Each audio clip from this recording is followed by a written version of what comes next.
Cuando veo deformadas por la vil mano del tiempo las orgullosas suntuosas riquezas de los monumentos de los siglos sepultos.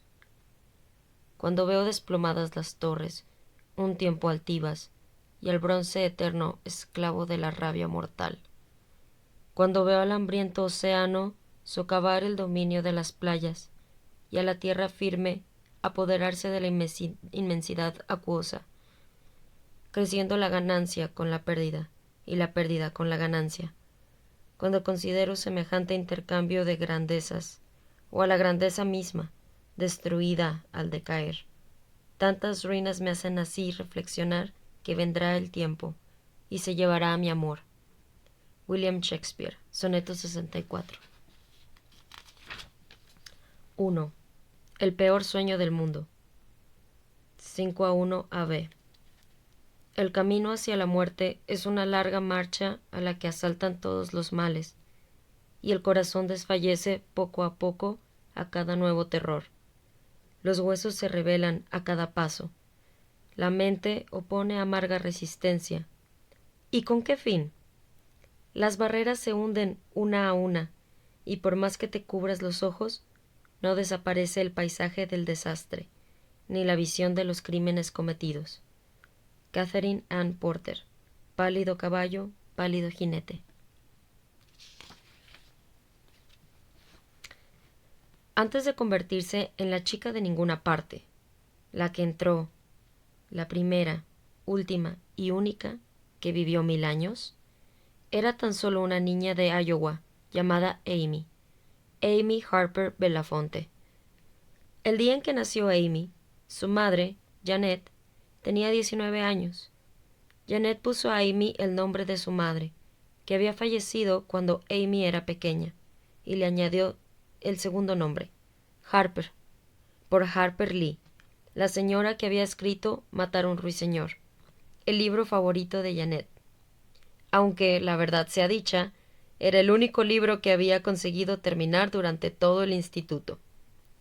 También podría haberla llamado Scout, por la niña de la novela, porque quería que su hija creciera así, dura, graciosa y lista, algo que ella, Janet, no había logrado.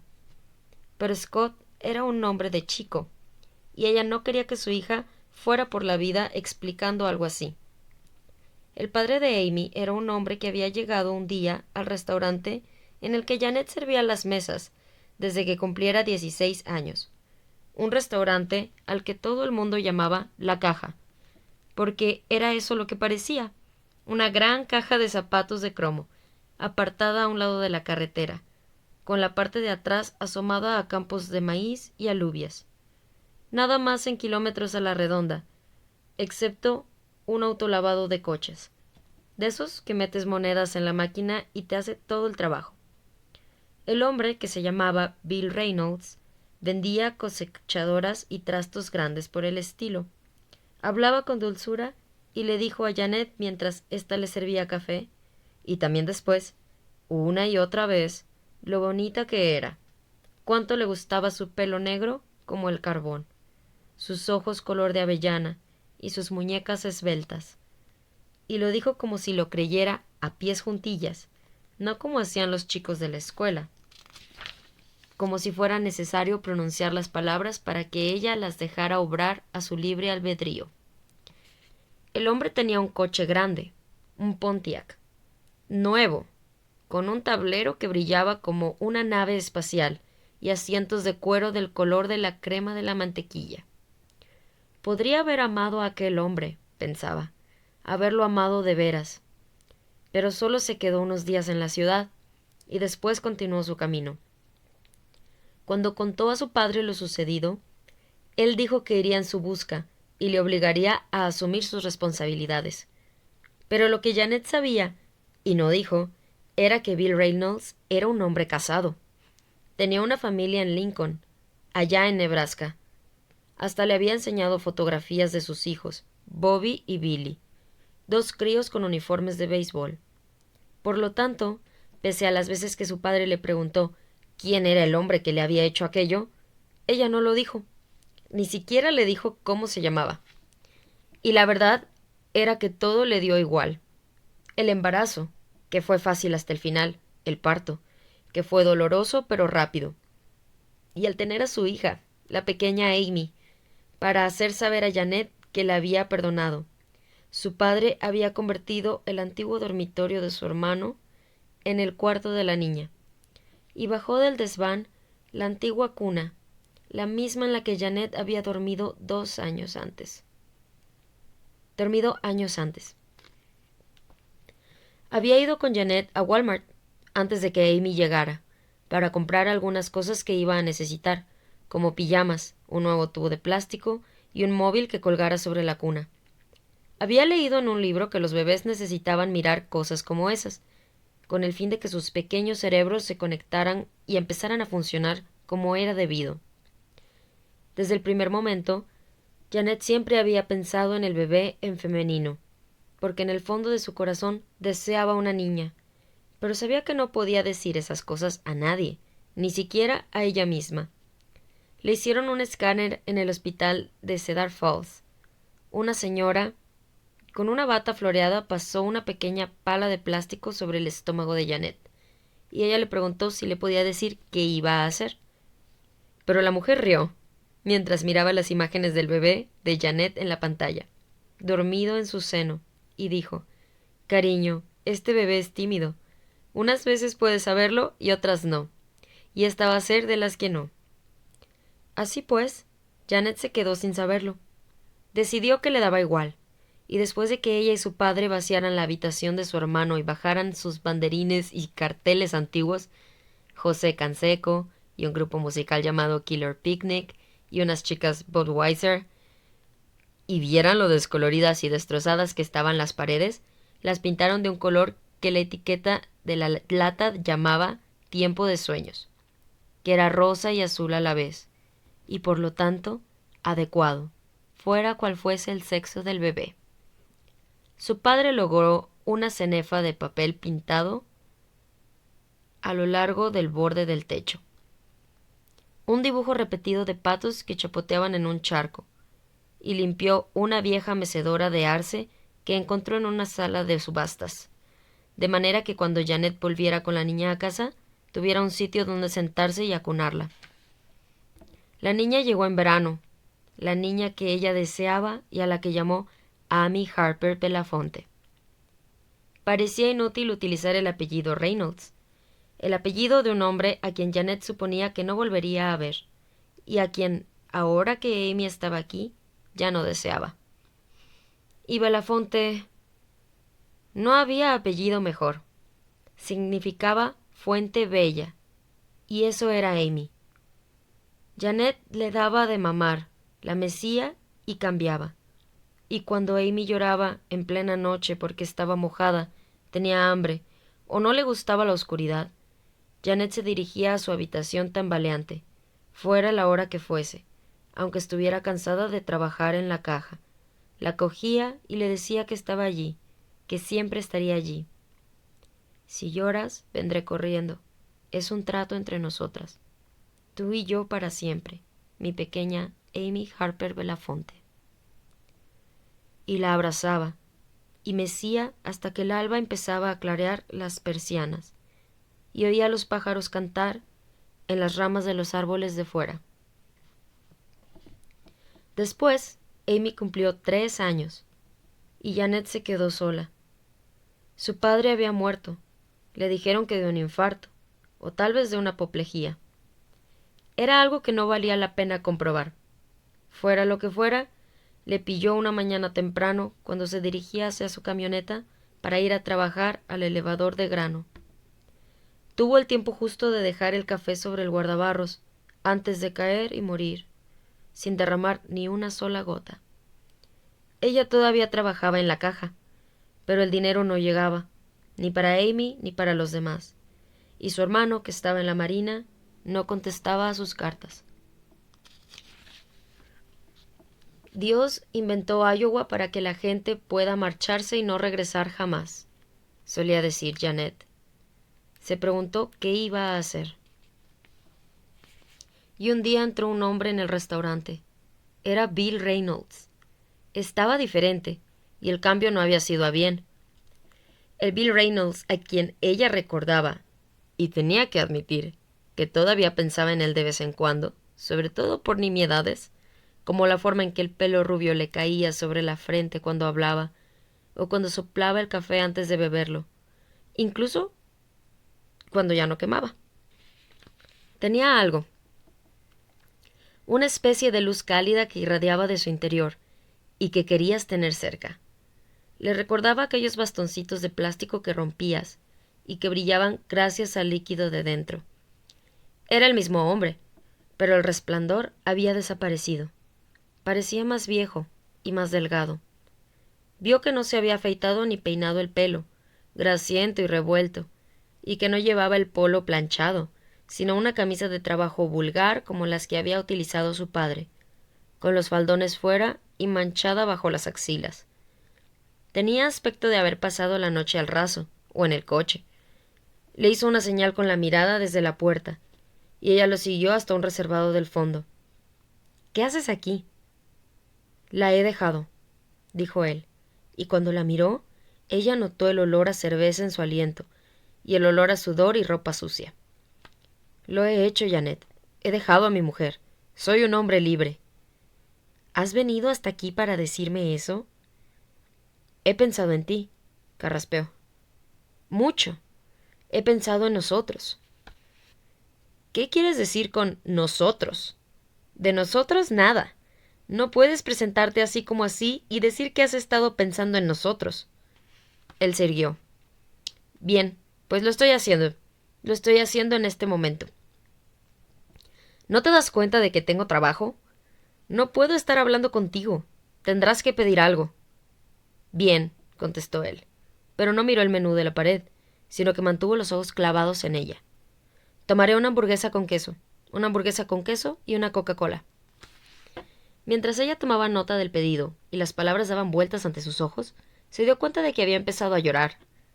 Experimentó la sensación de no haber pegado ojo en un mes, en un año. Tan solo una ínfima hebra de voluntad impedía que se desplomara agotada. En otros tiempos había deseado hacer algo con su vida. Ser peluquera, tal vez, sacarse el bachillerato, abrir una tiendecita, mudarse a una ciudad de verdad, como Chicago o Des Moines, alquilar un apartamento o tener amigos. Por algún motivo, siempre había conservado en la memoria la imagen de sí misma, sentada en un restaurante, una cafetería, pero agradable. Era otoño. Fuera hacía frío, y estaba sentada sola a una mesa pequeña al lado de la ventana, leyendo un libro. Sobre la mesa había una taza de té humeante. Alzaba la vista hacia la ventana para ver pasar a la gente de la ciudad donde estaba, que iba de un lado a otro, con sus abrigos gruesos y sombreros, y veía reflejada su cara en la ventana, que flotaba sobre la imagen de toda la gente de fuera. Pero aquellas ideas se le antojaban propias de una persona muy diferente. Ahora tenía a Amy, que estaba enferma la mitad del tiempo, resfriada o con unos trastornos estomacales que había pillado en la guardería, donde pasaba el día mientras Janet trabajaba en la caja. Y su padre, muerto en un plis-plas, tan deprisa como si hubiera caído por una trampilla abierta en la superficie de la tierra, y Billy Reynolds sentado a la mesa, como si solo hubiera transcurrido un segundo en lugar de 4 años. —¿Por qué me haces esto? Él le sostuvo la mirada durante un buen rato, y después le tocó la cabeza. —Reúnete conmigo más tarde, por favor. Acabó viviendo en la casa, con ella y con Amy. Janet era incapaz de decidir si ella lo había invitado o si había ocurrido así como así. Sea como fuere, lo lamentó enseguida. ¿Quién era en realidad ese tal Bill Reynolds? Había abandonado a su esposa e hijos, Bobby y Billy, con sus uniformes de béisbol, allá en Nebraska. El Pontiac ya no existía, y tampoco tenía trabajo. Eso también estaba finiquitado. Tal como iba la economía, explicó, nadie compraba una mierda. Dijo que tenía un plan, pero el único plan que Janet había advertido consistía en que él se quedaba en casa sin hacer nada por Amy, ni siquiera retirar los platos del desayuno, mientras ella trabajaba todo el día en la caja.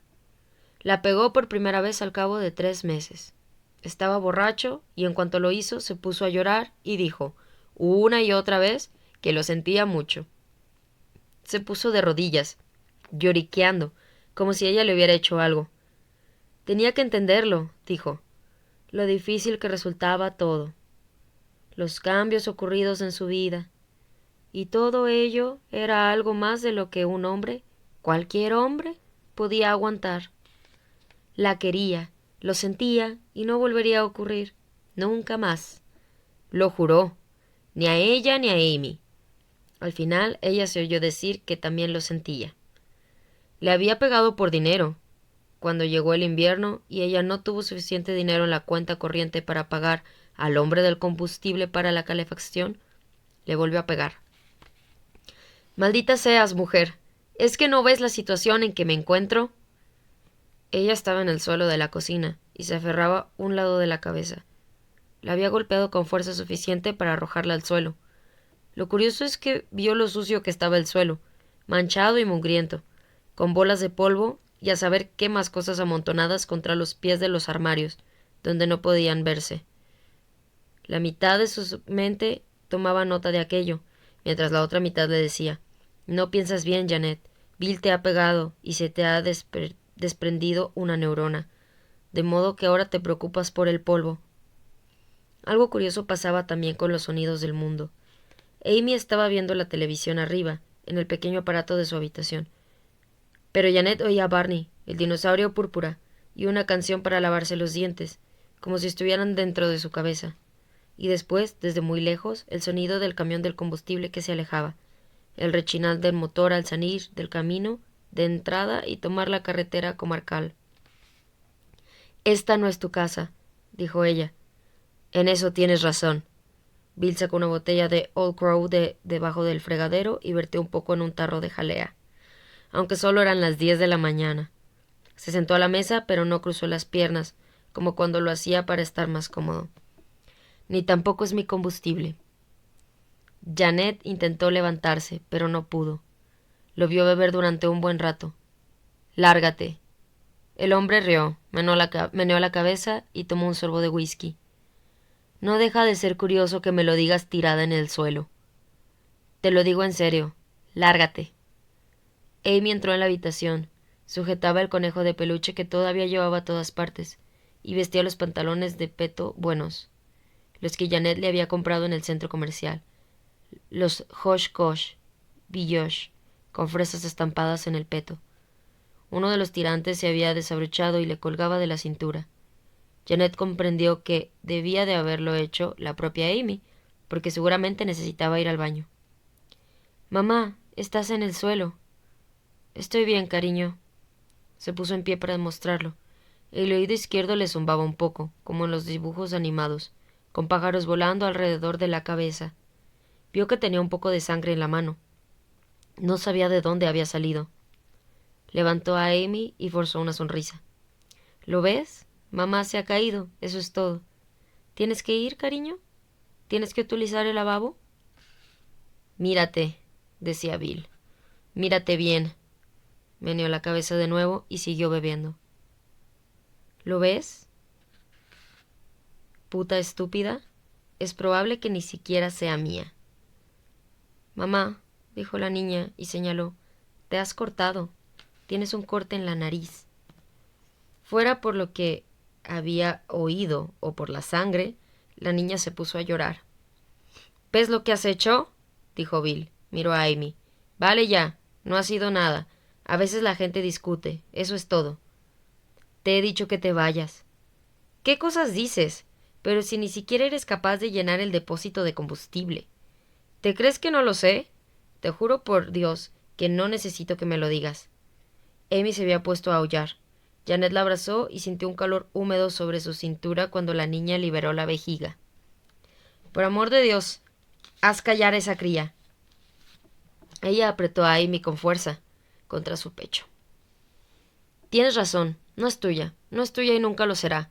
Si no te vas, llamo al sheriff. Lo digo en serio». «Bien, voy a hacerlo. Es justo lo que voy a hacer».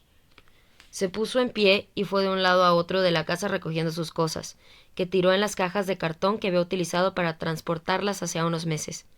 ¿Por qué no lo había pensado Janet entonces? ¿No era extraño que ni siquiera tuviera una maleta como Dios manda? Estaba sentada a la mesa de la cocina, sosteniendo a Amy sobre su regazo, mirando el reloj que había encima de los fogones y contando los minutos, hasta que él volviera a la cocina para pegarle de nuevo. Pero entonces oyó cómo se abría la puerta principal y los pasos pesados de Bill en el porche. Estuvo entrando y saliendo durante un rato, cargando con las cajas, dejando la puerta abierta para que el aire frío se colara por la casa. Por fin entró en la cocina, dejando rastros de nieve en el piso con las suelas de sus botas. Bien, bien. ¿Quieres que me marche? Pues mírame bien. Cogió la botella de Old Crow de la mesa. Es la última oportunidad, dijo. Janet no dijo nada, ni siquiera lo miró. ¿De modo que eso es lo que quieres? Bien. ¿Te importa que me tome una antes de irme? Fue entonces cuando Janet extendió la mano y arrojó su vaso al otro lado de la cocina. Lo golpeó con la mano abierta, como si hubiera una raqueta golpeando una pelota de ping-pong. Sabía que iba a hacerlo medio segundo antes de mover la mano, a sabiendas de que no era la mejor idea del mundo, pero ya era demasiado tarde. El vaso impactó contra la pared con un ruido sordo y cayó al suelo sin romperse. Cerró los ojos y abrazó con fuerza a Amy, sabiendo lo que se avecinaba. Por un momento dio la impresión de que lo único que existía en la cocina era el sonido del vaso que rodaba en el suelo. Notó que Bill proyectaba ira, como oleadas de calor. Ya verás lo que te depara el mundo, Janet. Acuérdate de lo que te digo. Entonces sus pasos lo condujeron fuera de la cocina y se marchó. Pagó lo que pudo al hombre del combustible y bajó el termostato a 10 grados para que durara. ¿Lo ves, Amy, cariño? Es como si fuéramos de acampada, dijo mientras embutía unos mitones en las manitas de la niña y le encasquetaba un gorro en la cabeza.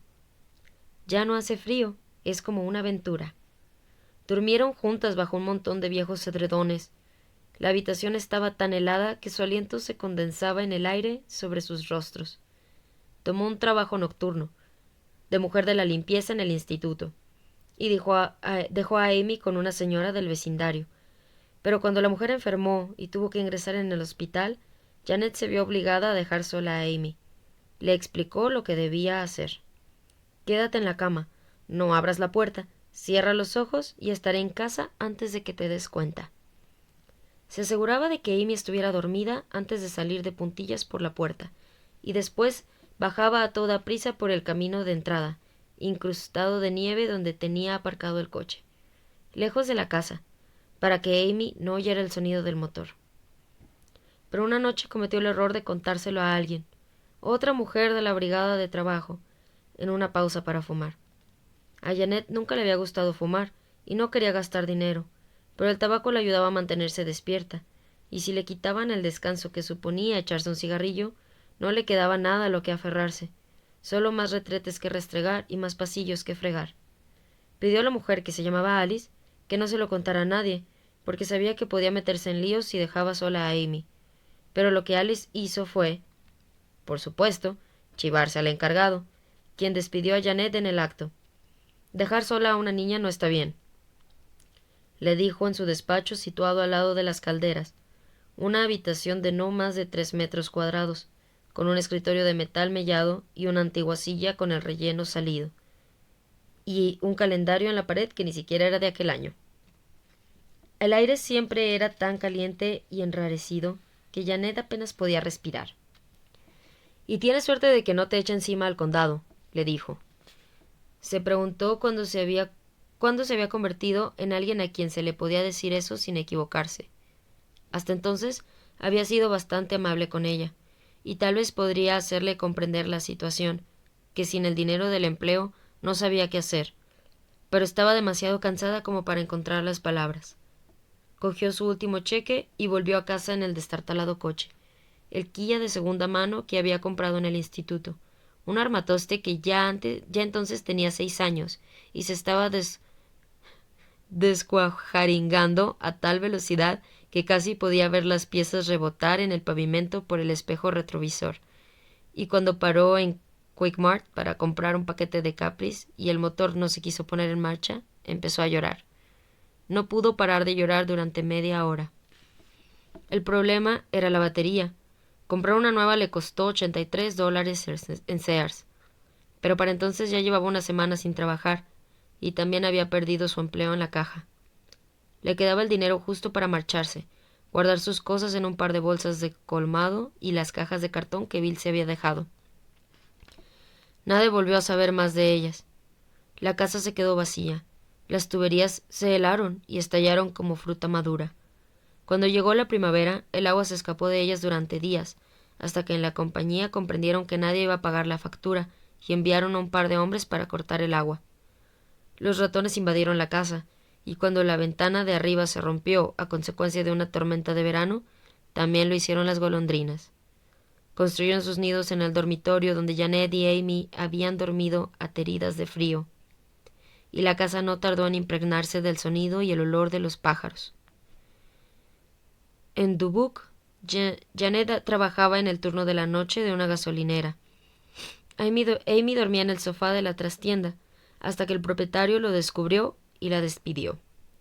Era verano, estaban viviendo en el Kia, y utilizaban el baño que había detrás de la gasolinera para lavarse, por lo que para marcharse bastaba con subir al coche y alejarse. Durante un tiempo se alojaron en casa de una amiga de Janet, en Rochester, una chica que había conocido en el instituto y se había mudado a esa ciudad para diplomarse en enfermería. Janet encontró empleo fregando suelos en el mismo hospital donde trabajaba su amiga, pero le pagaban el salario mínimo, y el apartamento de la amiga era demasiado pequeño para que se quedaran. Se mudó a un motel, pero nadie podía cuidar de Amy.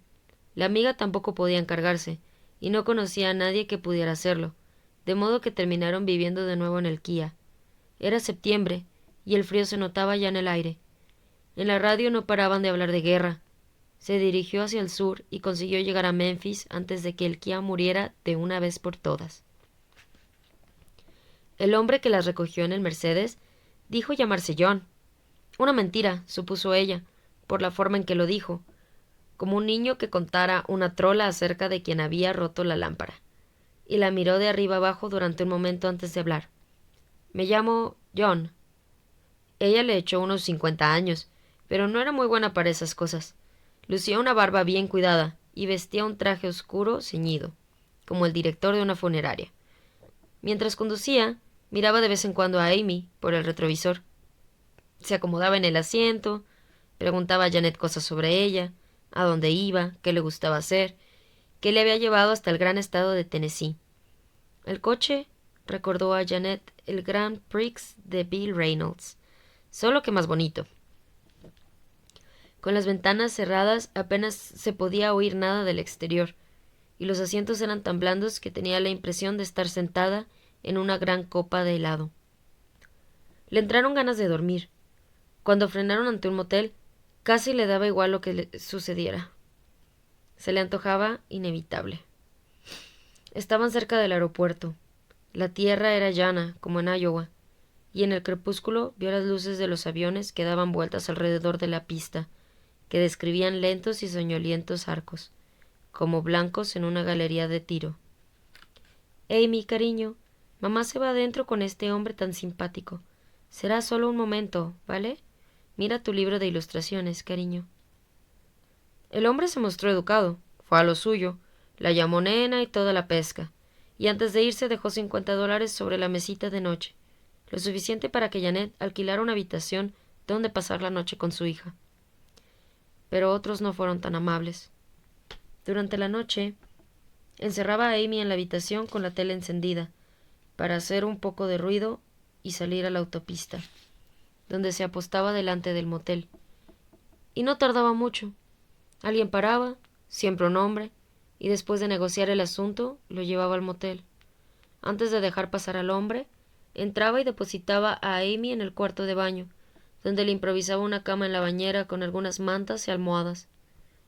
Amy tenía 6 años, era silenciosa, casi nunca hablaba, pero había aprendido a leer sola, a base de mirar los mismos libros una y otra vez, y sabía contar. En cierta ocasión estaban viendo la ruleta de la fortuna, y cuando a la mujer le tocó gastar el dinero que había ganado, la niña sabía lo que podía comprar y qué no podía permitirse unas vacaciones en Cancún, pero sí amueblar la sala de estar, y aún le sobraba dinero para los palos de golf de ella y de él. Janet pensó que Amy debía de ser lista para calcular aquello, quizá más que lista, y supuso que debería ir a la escuela, pero no sabía dónde había escuelas en las cercanías. Todo eran talleres de reparación de coches, casas de empeños y moteles como aquel en el que vivían, el Super Six. El propietario era un hombre que se parecía un montón a Elvis Presley, pero no al guapo, sino al viejo y gordo del pelo grasiento y las gruesas gafas doradas, que dotaban a sus ojos del aspecto de peces nadando en un acuario, y vestía una chaqueta de raso con un rayo en la espalda, igual que Elvis. Casi siempre estaba sentado detrás del mostrador, haciendo solitarios y fumando un puro pequeño con una boquilla de plástico. Janet le pagaba en metálico la habitación todas las semanas, y si le colaba uno de 50, el hombre no la molestaba para nada. Un día le preguntó si tenía algo con que protegerse, si quería que le vendiera una pistola. Ella dijo que claro, que cuánto le iba a costar, y él le respondió que 100 más.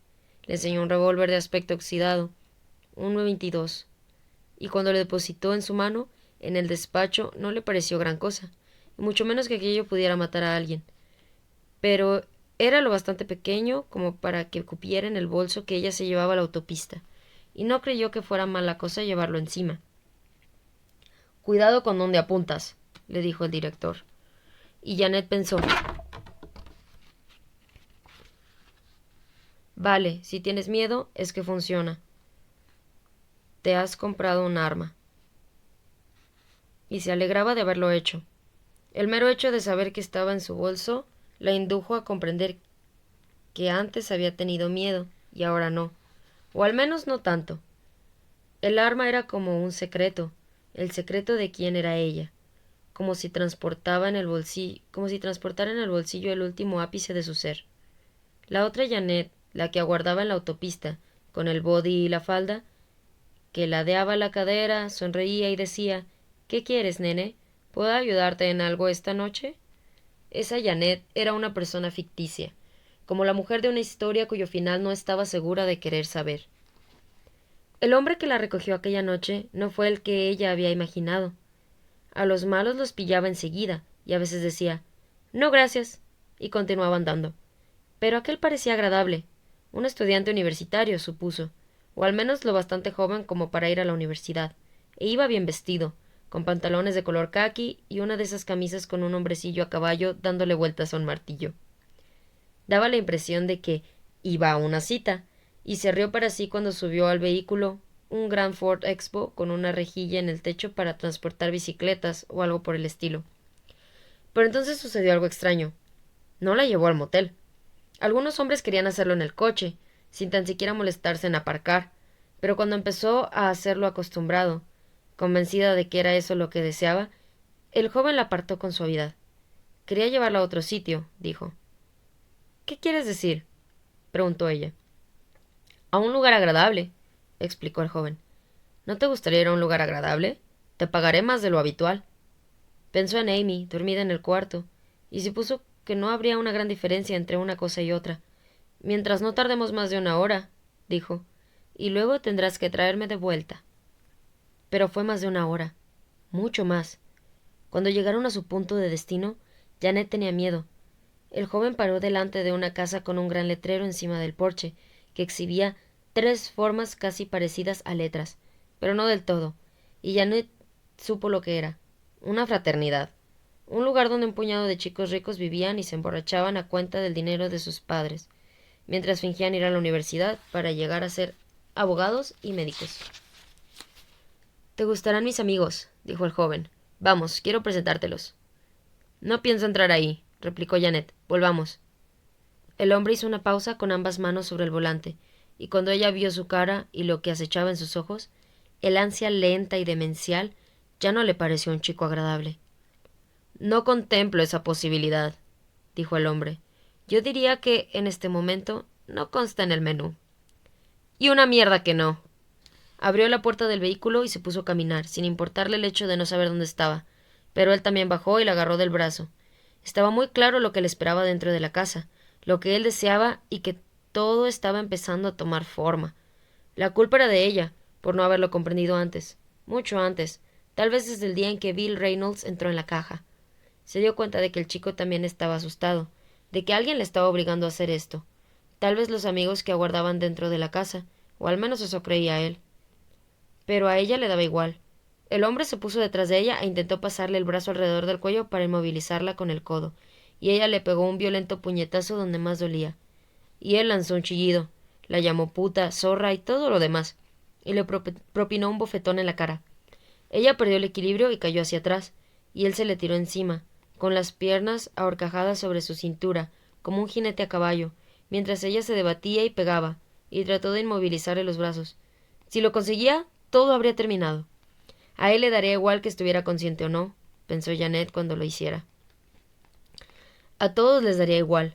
Introdujo la mano en el bolso que había caído a la hierba. Su vida se le antojaba tan extraña, como si ya no le perteneciera, suponiendo que alguna vez le había pertenecido. Pero para una pistola, todo tenía sentido. Una pistola sabía de qué iba el rollo, y notó que el frío metal del revólver se deslizaba en su palma, como si deseara estar allí. Su mente dijo, no pienses, Janet, y apretó el cañón contra la cabeza del chico. Notó la presión sobre piel y hueso. Calculó que, estando tan cerca, no podría fallar, y después apretó el gatillo. Tardó el resto de la noche en volver a casa.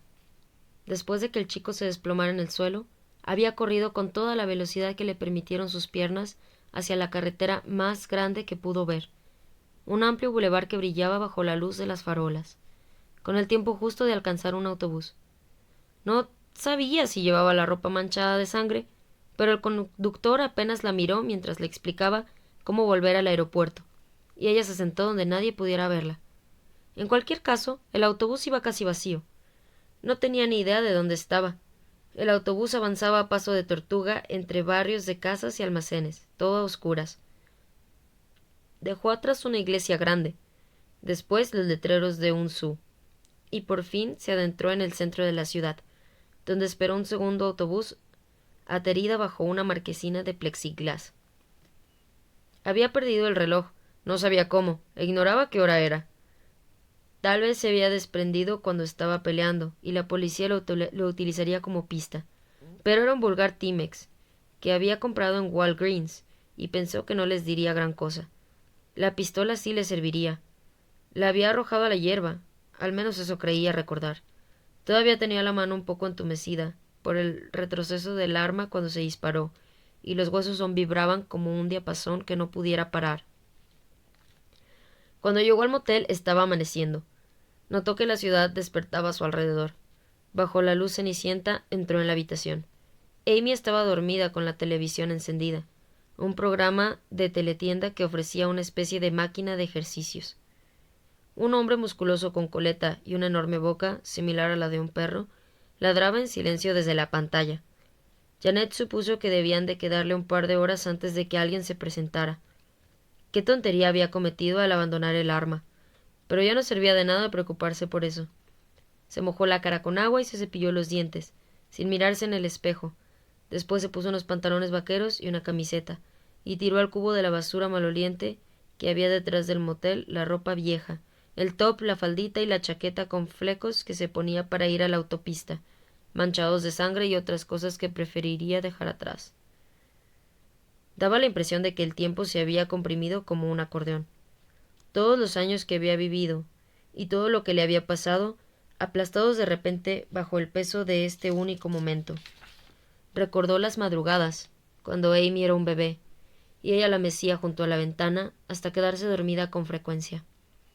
Habían sido buenas mañanas, algo que siempre recordaría. Embutió algunas cosas en la mochila de las supernenas de Amy, además de algo de ropa y dinero en una bolsa de supermercado para ella. Después apagó la televisión y despertó con delicadeza a Amy. Vamos, cariño, despierta, tenemos que irnos. La niña estaba medio dormida, pero dejó que Janet la vistiera. Siempre estaba así por las mañanas, aturdida y como ida, y Janet se alegró de que no fuera otro momento del día, cuando habría tenido que ser más perentoria y dar explicaciones. Dio a la niña una barra de cereales y una lata de zumo de uva tibio para beber, y después las dos salieron a la autopista, donde el autobús había dejado a Janet. Recordó haber visto durante el camino de regreso al motel la gran iglesia de piedra con un letrero delante, Nuestra Señora de los Dolores. Si acertaban con el autobús, imaginó que las dejaría delante. Se sentó con Amy en la parte de atrás, con un brazo alrededor de ella para tenerla más cerca. La niña no dijo nada, excepto en una ocasión, para anunciar que volvía a tener hambre, y Janet sacó otra barra de cereales de la caja que había metido en la mochila de Amy, con la ropa limpia, el cepillo de dientes y el Peter Rabbit de Amy. Amy, eres una niña buena, una niña muy buena. Lo siento, pensó. Cambiaron de autobús en el centro de la ciudad y siguieron el viaje media hora más. Y cuando Janet vio el letrero del zoo, se preguntó si habrían pasado de largo. Pero entonces recordó que la iglesia estaba antes del zoo, de modo que ahora, si iban en dirección contraria, estaría después del zoo. Entonces la vio. A la luz del día parecía diferente, no tan grande, pero sería suficiente. Bajaron por la puerta de atrás. Janet subió la cremallera de la chaqueta de Amy y le colgó la mochila mientras el autobús se alejaba. Miró y vio el otro letrero, el que recordaba de la noche, que colgaba de un poste clavado al borde de un camino de entrada que corría detrás de la iglesia. Convento de las Hermanas de la Misericordia. Tomó la mano de Amy y subieron por el camino. Estaba flanqueado de árboles enormes, una especie de robles, con largos brazos musgosos que se cernían sobre ambas. No sabía qué aspecto tenían los conventos, pero este resultó ser como una casa, aunque era bonita, hecha de piedra que relucía un poco, con un tejado de tablillas y ribetes blancos alrededor de las ventanas. Había un herbario delante, y pensó que las monjas debían de hacer eso, cuidar de los cultivos. Subió hasta la puerta principal y tocó el timbre. La mujer que abrió no era vieja, como había imaginado Janet, y ni siquiera llevaba hábito, o como se llamara aquello.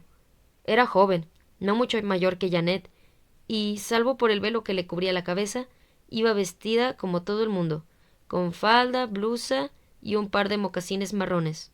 Además era negra. Antes de irse de Iowa, solo había visto a 1 o 2 negros en toda su vida, salvo en la televisión y en el cine. Pero Memphis estaba llena de negros. Sabía que alguna gente tenía problemas con ellos, pero Janet no. De momento, y supuso que una monja negra serviría para sus propósitos. Siento molestarla, empezó Janet. Mi coche se ha averiado en la calle y me estaba preguntando. Por supuesto, dijo la mujer.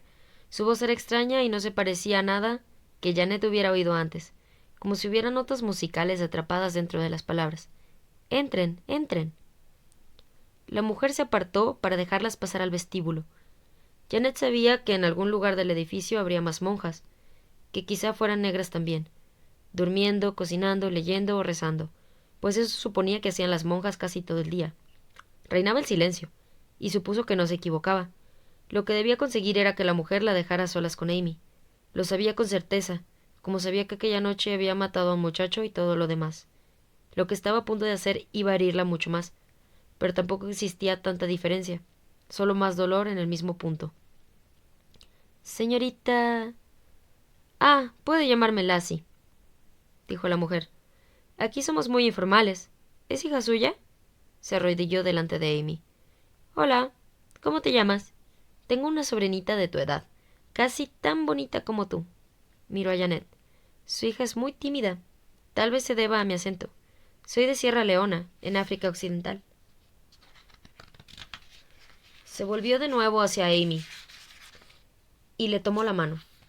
¿Sabes dónde está eso? Está muy lejos. ¿Todas las monjas son de allí? Preguntó Janet. La mujer se puso en pie y lanzó una carcajada, que mostró sus dientes blancos. ¡Dios, no! Me temo que soy la única. Durante un momento, ninguna de las dos dijo nada.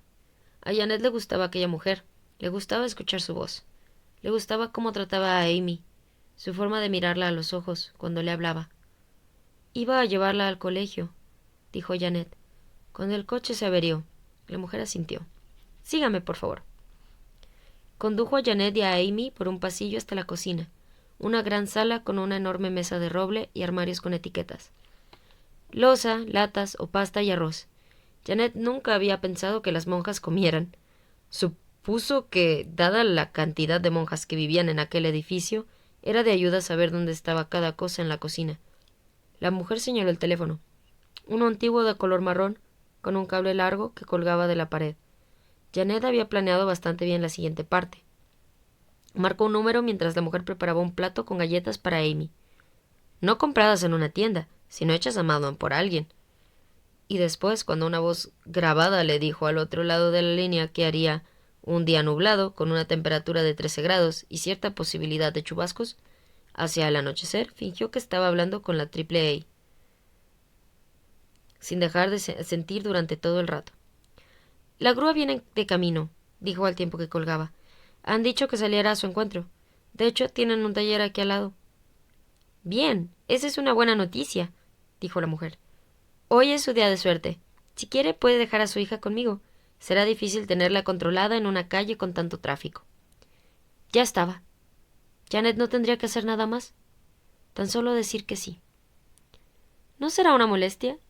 La mujer volvió a sonreír. Estaremos bien aquí, ¿verdad? Dirigió una mirada alentadora a Amy. ¿Lo ve? Está muy a gusto. Vaya a encargarse de su coche. Amy estaba sentada en una silla junto a la gran mesa de roble, con un plato de galletas sin tocar y un vaso de leche delante de ella. Se había quitado la mochila y la estaba acunando sobre el regazo. Janet la miró durante todo el rato que se pudo permitir, y después se arrodilló y la abrazó. Ahora estarás bien, dijo, y Amy asintió contra su hombro. Janet quería decir algo más, pero no encontró las palabras. Pensó en la nota que le había dejado dentro de la mochila, la hoja de papel que sin duda encontrarían cuando Janet no regresara a buscarla. La abrazó durante tanto tiempo como se atrevió.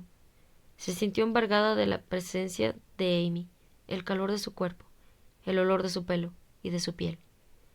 Janet sabía que estaba a punto de llorar, algo que la mujer Lucy Lacey no podía ver, pero abrazó a Amy un momento más, con la intención de guardar aquella sensación en algún lugar de su mente, un lugar seguro donde pudiera conservarla. Después soltó a su hija, y antes de que nadie dijera una palabra más, Janet salió de la cocina, bajó por el camino de entrada hasta la calle y siguió caminando.